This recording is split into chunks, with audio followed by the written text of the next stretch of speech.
राधे राधे। जय श्री कृष्ण। प्रिय मित्रों, आप सभी लड्डू गोपाल भगवान के परम भक्त हैं, लेकिन आपने उनकी इससे सुंदर कहानी आज तक नहीं सुनी होगी। आइए सुनते हैं लड्डू गोपाल की अब तक की सबसे सुंदर कहानी, गोपाल के गले का हार। कमल किशोर सोने एवं हीरे जवाहरात बनाने एवं बेचने का काम करता था। उसकी दुकान से बने हुए गहने दूर दूर तक मशहूर थे। लोग दूसरे शहर से भी कमल किशोर की दुकान से गहने लेने एवं बनवाने आते थे। चाहे हाथों के कंगन हो, चाहे गले का हार हो, चाहे कानों के कुंडल हो, उसमें हीरे एवं सोने की बहुत सुंदर मीनाकारी होती थी कि सब देखने वाले देखते ही रह जाएं। इतना बड़ा कारोबार होने के बावजूद भी कमल किशोर बहुत ही शांत एवं सरल स्वभाव वाला व्यक्ति था। उसको इस माया का इतना रंग नहीं चढ़ा हुआ था। एक दिन उसका कोई मित्र उसकी दुकान पर आया, जो कि अपने पत्नी सहित वृंदावन धाम से होकर वापस आ रहा था। तो उस मित्र ने सोचा कि चलो थोड़ा सा प्रसाद अपने मित्र कमल किशोर को भी देता चलूं। उसकी दुकान पर जब वह पहुंचा, तब कमल किशोर का एक कारीगर एक सोने एवं हीरे जड़ित बहुत सुंदर हार बनाकर कमल किशोर को देने के लिए आया था। कमल किशोर उस हार को देख ही रहा था कि उसका मित्र उसकी दुकान पर पहुंचा। कमल किशोर का मित्र अपने साथ वृंदावन से एक बहुत सुंदर लड्डू गोपाल, जिनका स्वरूप अत्यंत मनमोहक था, साथ लेकर आया था। जब उसका मित्र दुकान पर बैठा तो उसकी गोद में लड्डू गोपाल जी विराजमान थे। कमल किशोर लड्डू गोपाल जी के मनमोहक रूप सौंदर्य को देखकर अत्यंत आनंदित हुए। उन्होंने अपने हाथ में पकड़ा हुआ हार उन लड्डू गोपाल के गले में पहना दिया एवं अपने मित्र को कहने लगे कि देखो तो सही, इस हार की शोभा लड्डू गोपाल के गले में पड़ने से कितनी बढ़ गई है। उसका मित्र एवं कमल किशोर आपस में बातें करने लगे। बातों बातों में ही उसका मित्र लड्डू गोपाल को हार सहित लेकर चला गया।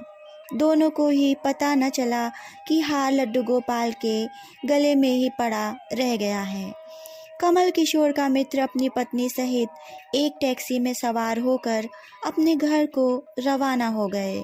जब वह टैक्सी से उतरे तो भूलवश लड्डू गोपाल जी उसी टैक्सी में रह गए। टैक्सी वाला एक गरीब आदमी था, जिसका नाम बाबू था, जो कि दूसरे शहर से यहाँ अपने परिवार का पालन पोषण करने के लिए टैक्सी चलाता था एवं वह टैक्सी लेकर काफ़ी आगे निकल चुका था।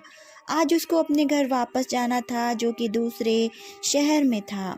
जब टैक्सी लेकर बाबू अपने घर पहुंचा तो उसने जब अपनी टैक्सी की पिछली सीट पर देखा तो उसका ध्यान लड्डू गोपाल जी पर पड़ा, जो कि बड़े शाही तरीके से पिछली सीट पर गले में हार धारण करके सुंदर सी पोशाक पहनकर हाथ में बांसुरी पकड़े हुए पसर कर बैठे हुए थे।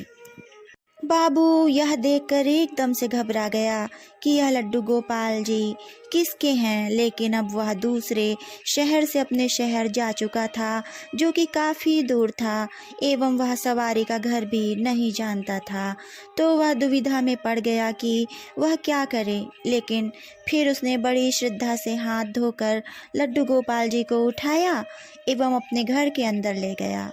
जैसे ही उसने घर के अंदर प्रवेश किया, उसकी पत्नी ने उसके हाथ में पकड़े लड्डू गोपाल जी को जब देखा तो उनके इतने सुंदर स्वरूप वाले लड्डू गोपाल जी को देखकर उसकी पत्नी ने झट से लड्डू गोपाल जी को अपने पति के हाथों में ले लिया।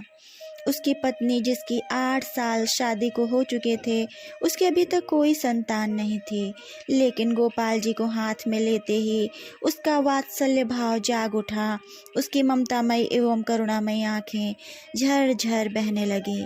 ममतावश एवं वात्सल्य भाव के कारण ठाकुर जी को गोद में उठाते ही उसको ऐसा लगने लगा उसने किसी अपने ही बच्चे को गोद में उठाया है। उसके स्तनों से अपने आप दूध निकलने लगा। अपनी ऐसी दशा देखकर बाबू की पत्नी मालती बहुत हैरान हुई। उसने कसकर गोपाल जी को अपने सीने से लगा लिया एवं आंखों में आंसू बहाती बोलने लगी, अरे बाबू, तुम नहीं जानते कि आज तुम मेरे लिए कितना अमूल्य रत्न लेकर आए हो। बाबू कुछ समझ नहीं पा रहा था कि मेरी पत्नी को अचानक से क्या हो गया है, लेकिन उसकी पत्नी तो जैसे बावरी सी हो गई थी। वह गोपाल जी को जल्दी जल्दी अंदर ले गई एवं उनसे बातें करने लगी।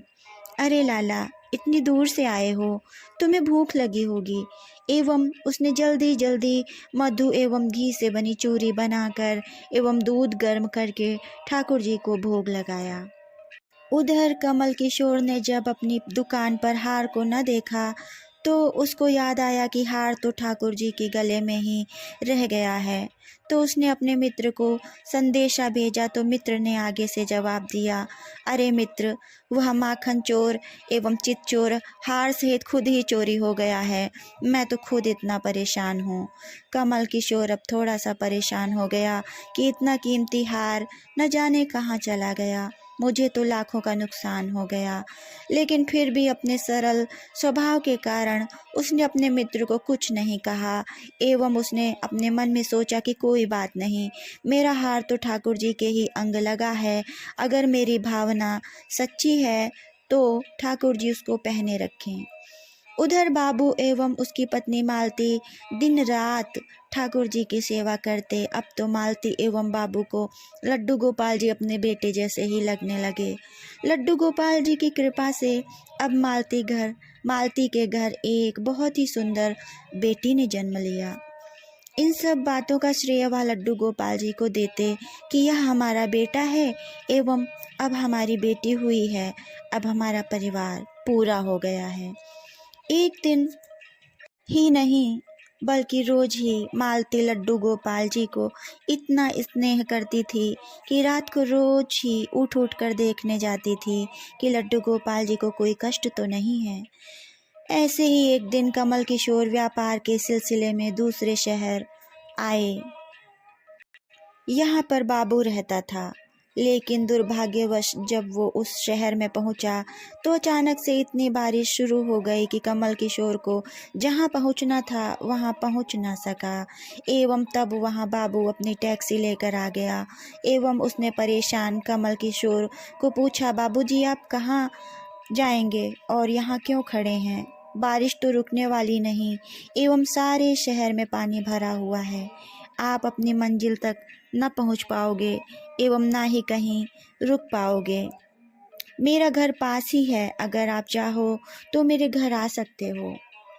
कमल किशोर, जिसके पास सोने एवं हीरे के काफ़ी गहने थे, वह अनजान टैक्सी वाले के साथ जाने के लिए थोड़ा सा घबरा रहा था, लेकिन उसके पास और कोई चारा भी नहीं था। वह बाबू के घर उसके साथ टैक्सी में बैठकर चला गया। घर पहुंचते ही बाबू ने मालती को आवाज़ दी कि आज हमारे घर मेहमान आए हैं, उनके लिए खाना बनाओ। कमल किशोर ने देखा कि बाबू का घर एक बहुत छोटा सा लेकिन व्यवस्थित ढंग से सजा हुआ है। घर में अजीब तरह के इत्र की खुशबू आ रही है जो कि उसके हृदय को आनंदित कर रही थी। जब मालती ने उनको भोजन परोसा तो कमल किशोर को उसमें अमृत जैसा स्वाद आया। उसका ध्यान बार बार उस दिशा की तरफ जा रहा था जहाँ पर ठाकुर जी विराजमान थे। वहाँ से उसको एक अजीब तरह का प्रकाश नजर आ रहा था। तो हार कर कमल किशोर ने बाबू को पूछा कि अगर आपको कोई ऐतराज ना हो तो क्या आप बता सकते हो कि उस दिशा में क्या रखा है? मेरा ध्यान उसकी तरफ आकर्षित हो रहा है। तो बाबू एवं मालती ने एक दूसरे की तरफ मुस्कुराते हुए कहा कि वहाँ पर तो हमारे घर के सबसे महत्वपूर्ण सदस्य लड्डू गोपाल जी विराजमान हैं। तो कमल किशोर ने कहा, क्या मैं उनके दर्शन कर सकता हूँ? तो मालती उनको उस कोने में लेकर गई जहाँ पर लड्डू गोपाल जी विराजमान थे। कमल किशोर लड्डू गोपाल जी को एवं उनके गले में पड़े हार को देखकर एकदम से हैरान हो गया। यह तो वही लड्डू गोपाल हैं एवं यह वही हार है जो मैंने अपने मित्र के लड्डू गोपाल जी को डाला था। कमल किशोर ने बड़ी विनम्रता से पूछा कि यह गोपाल जी तुम कहाँ से लाए? बाबू, जिसके मन में कोई छल कपट नहीं था, उसने कमल किशोर को सारी बात बता दी कि कैसे उसको सौभाग्य से गोपाल जी मिले एवं उनके हमारे घर आने से हमारा दुर्भाग्य सौभाग्य में बदल गया। तो कमल किशोर ने कहा, क्या तुम जानते हो कि जो हार ठाकुर जी के गले में पड़ा है उसकी कीमत क्या है? तो बाबू एवं मालती ने बड़ी विनम्रता से हाथ जोड़कर कहा कि जो चीज़ हमारे लड्डू गोपाल जी के अंग लग गई, हम उसका मूल्य नहीं जानना चाहते एवं हमारे लाला के सामने किसी चीज़, किसी हार का कोई मोल नहीं है। तो कमल किशोर एकदम से चुप हो गए एवं उन्होंने मन में सोचा कि चलो अच्छा है, मेरा हार ठाकुर जी ने अपने अंग लगाया हुआ है। अगले दिन जब वह चलने को तैयार हुए एवं बाबू उनको टैक्सी में लेकर उनकी मंजिल तक पहुंचाने गया। जब कमल किशोर टैक्सी से उतरा एवं जाने लगा, तभी बाबू ने उनको आवाज़ लगाई कि जरा रुको, यह आपका कोई सामान हमारी टैक्सी में रह गया है। लेकिन कमल किशोर ने कहा, मैंने तो वहाँ कुछ नहीं रखा। लेकिन बाबू ने कहा कि यह बैग तो आपका ही है। जब कमल किशोर ने उसको खोल कर देखा तो उसमें बहुत सारे पैसे थे। कमल किशोर एकदम से हक्का बक्का रह गया कि यह तो इतने पैसे हैं जितने की उस हार की कीमत है। उसकी आंखों में आंसू आ गए। उसने सोचा कि जब तक मैंने निश्चल भाव से ठाकुर जी को वह हार धारण करवाया हुआ था, तब तक उन्होंने पहने रखा। मैंने उनको पैसों का सुनाया तो उन्होंने मेरा अभिमान तोड़ने के लिए मुझे पैसे दे दिए। वह ठाकुर जी से क्षमा मांगने लगा, लेकिन अब हो ही क्या सकता था। इसीलिए हमारे अंदर ऐसे भाव होने चाहिए कि उसमें अहंकार न होकर विनम्रता होनी चाहिए एवं ठाकुर जी जैसा चाहते हैं वैसा ही होता है। हम तो निमित्त मात्र हैं। कौन ठाकुर जी को वृंदावन से लाया एवं किसके घर आकर वह विराजमान हुए, यह सब ठाकुर जी की लीला है। जिसके घर रहना है, जिसके घर सेवा लेनी है, यह सभी जानते हैं। हम लोग तो निमित्त मात्र हैं, बस हमारे भाव शुद्ध होने चाहिए। राधे राधे। प्रिय मित्रों, अगर आपको ये कहानी पसंद आई हो तो कहानी को लाइक करना और शेयर करना ना भूलें। धन्यवाद।